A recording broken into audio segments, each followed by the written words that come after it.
Pacific మహాసముద్రంలో ప్రస్తుతం కొనసాగుతున్న ఎల్ నినో ప్రభావం వల్ల వానాకాలంలో వానల జాడ కానరావడం లేదు. మృగశిర కార్తె ముగిసి ఆరుద్ర కార్తె ప్రవేశించిన ఆకాశంలో కారు మబ్బులు కనిపించడం లేదు. ఇటీవల కురిసిన తొలకరి వర్షంతో పులకరించిన రైతన్న వానాకాలం సాగుకు సిద్ధం చేసిన పొలాల్లో పత్తి, కంది వంటి పంటలు విత్తనాలు తొందరపడి భూమిలో విత్తారు. అయితే భూమిలో విత్తనాలు విత్తిన తర్వాత వానదేవుడు ముఖం చాటేశాడు. దీంతో రైతన్నలు వర్షం కోసం ప్రతిరోజు ఆకాశం వైపు చూస్తున్న వరుణ దేవుడు మాత్రం కరుణించడం లేదు. మధ్య పసిఫిక్ మహాసముద్రంలో ప్రస్తుతం కొనసాగుతున్న ఎల్ నినో ప్రభావం వల్ల వానాకాలంలో వానల జాడ కానరాడడం లేదు. మృగశిర కార్తె ముగిసి ఆరుద్ర కార్తె ప్రవేశించిన ఆకాశంలో కారు మబ్బులు కనిపించడం లేవు. ఇటీవల కురిసిన తొలకరి వర్షంతో పులకరించిన రైతన్న వానాకాలం సాగుకు సిద్ధం చేసిన పొలాల్లో పత్తి, కంది వంటి పంటల విత్తనాలు తొందరపడి భూమిలో విత్తారు. అయితే భూమిలో విత్తనాలు విత్తిన తర్వాత వానదేవుడు ముఖం చాటేశాడు.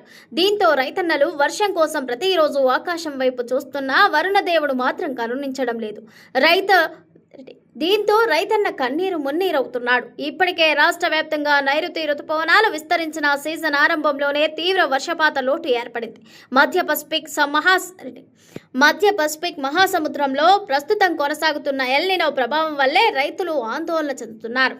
ఎల్ నినో ప్రభావం కారణంగా ఈ ఏడాది వర్షాలు తక్కువగా కురుస్తాయని, తొలకరి వర్షానికి రైతులు ఎవరూ పంటలు సాగు చేయొద్దని వ్యవసాయ శాఖ అధికారులు సూచించినప్పటికీ రైతులు తొందరపడి అక్కడక్కడ పావులా వంతు భూమిలో విత్తనాలు విత్తారు.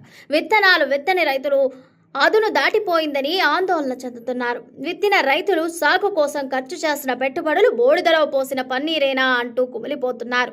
మరోవైపు ఎల్ నినో ప్రభావం 2027 వరకు కొనసాగుతోందని పరిశోధకులు హెచ్చరిస్తున్నారు. Indian national centre for ocean information services El నినోపై తాజాగా బులెటిన్ విడుదల చేసింది. ఇందులో 2026 జూన్ నుంచి 2027 ఫిబ్రవరి ఎల్ నినో ప్రభావం కొనసాగుతోందని అంచనా వేశారు. ఈ అవకాశం 70 నుంచి 90% మధ్య ఉందని ఆ సంస్థ తెలిపింది. సముద్రంలో వాతావరణ పరిస్థితుల్లో మార్పులు అంత వేగంగా రానప్పటికీ 2027 ఋతుపవన కాలం కూడా దీనివల్ల ప్రభావితమయ్యే అవకాశం ఉందని అన్నారు. ప్రస్తుతం పరిణామాల దృష్ట్యా చాలా వరకు ఇది జరిగే అవకాశం ఉందని వాతావరణ శాఖ తెలిపింది. ముఖ్యంగా 2026 జూన్ నుంచి 2027 ఫిబ్రవరి వరకు ఉండే కాలంలో ఎల్ నినో అనేది ఈఎన్ఎస్ఓ దశగా ఉంటుందని అంచనా వేస్తున్నారు. ఎల్ నినో వల్ల ఉత్తర హిందూ మహాసముద్రం అంతటా సముద్ర పరిస్థితులు ప్రభావితం కానున్నాయి. దీని ఫలితంగా అధిక సముద్ర ఉపరితల